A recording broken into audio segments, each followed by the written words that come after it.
इल्म आपको कंट्रोल देता है जबकि डिसिप्लिन आपसे कंट्रोल दूर कर देता है। मिसाल के तौर पर स्कूल, कॉलेज, यूनिवर्सिटीज़ में एक डिसिप्लिन फॉलो किया जाता है कि आप किसी और बैच के लेक्चर में इन्वॉल्व नहीं हो सकते और ना ही क्वेश्चन कर सकते हो कि किसी और बैच के लेक्चर में जो बात कही गई है उसका क्या मतलब है। डिसिप्लिन तो यहाँ तक फॉलो किया जाता है कि अगर आपकी फ़ी क्लियर नहीं है तो आप एग्ज़ाम में नहीं बैठ सकते।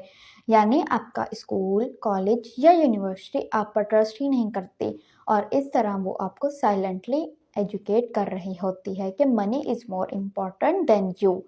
फ़ी क्लियर नहीं है तो आपको सर्टिफिकेट नहीं मिलेगा।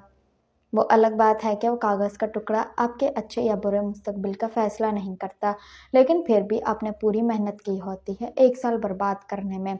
एग्ज़ामिनेशन हॉल में ख़ास तौर पर ट्रांसपेरेंट ज्योमेट्री बॉक्स लाने को कहा जाता है और ये इस बात का प्रूफ है कि इस एजुकेशनल सिस्टम ने बच्चे को हॉनेस्टली पर कितना कायल किया है।